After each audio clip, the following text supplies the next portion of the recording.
Zat stood trembling in front of the decaying mansion, her big, expressive eyes wide with a mix of curiosity and fear.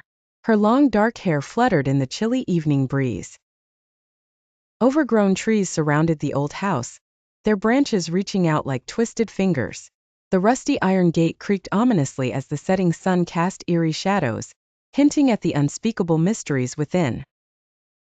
As night fell, Zat and her mother moved inside the house, their footsteps echoing on the creaky wooden floors, each step kicking up a thick layer of dust.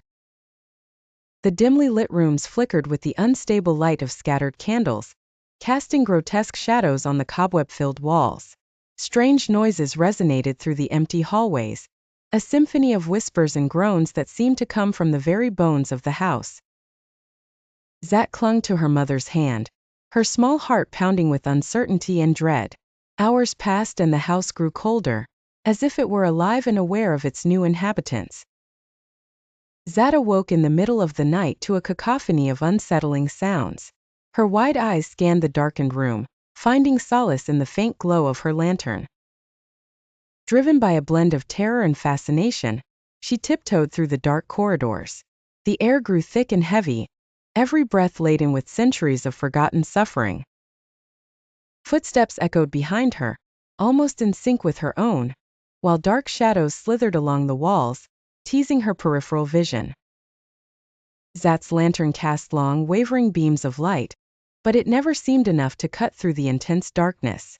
She pressed on, her small frame tense with every approaching sound. Then, in the heart of the decaying mansion, she felt a cold, heavy presence. Zat stopped, her courage wavering.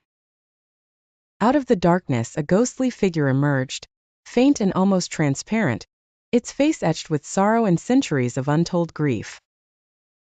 Zat's mother appeared behind her, her eyes wide with fear yet filled with a protective instinct. The ghost's eyes met Zat's, and for a moment, the room felt thicker with the weight of countless memories. Despite the paralyzing fear, Zat took a deep breath and reached out towards the spectral figure. Her bravery, though fueled by fear, bridged the gap between the living and the dead. The ghost's sorrowful expression softened, acknowledging the small girl's courage. The haunting noises ceased, replaced by a profound silence.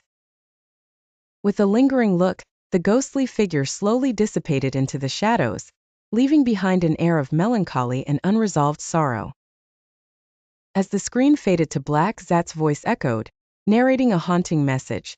Some houses remember their past, and some ghosts remember their pain. The lingering sense of mystery and suspense stayed with the viewers long after the screen went dark.